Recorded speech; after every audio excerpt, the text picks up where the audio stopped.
ഇൻട്രോയിലൊക്കെ ആകുമ്പോൾ എങ്ങനെ പക്ക എൻഗേജിംഗ് ആണ്. ഇൻട്രോയിലൊക്കെ ആകുമ്പോൾ എങ്ങനെയാ പക്ക എൻഗേജിംഗ്? ഇന്റർവ്യൂല് ഭയങ്കര അതെ, സെക്കൻഡ് ഹാഫ് എങ്ങനെയായിരിക്കും എന്നുള്ളത് ആകാംക്ഷയോടെ നോക്കി കാണും.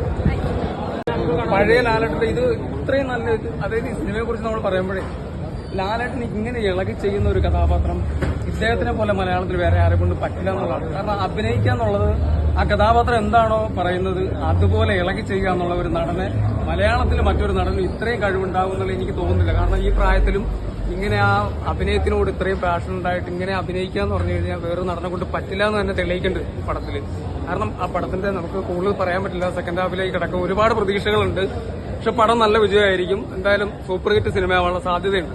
ശോഭനയുടെ റോള് ശോഭനയൊക്കെ അടിപൊളിയാണല്ലോ. പറഞ്ഞാൽ നമുക്ക് പടം തീരുമ്പോൾ നമുക്ക് ആ സിനിമയെക്കുറിച്ച് കൂടുതൽ ആധികാരികമായിട്ട് പറയാൻ ആഗ്രഹിക്കുന്നുണ്ട്. പക്ഷെ എന്തായാലും പടം നല്ല രസമായിട്ട് പോകുന്നുണ്ട്, ഒരു രക്ഷയില്ല, അടിപൊളിയായി.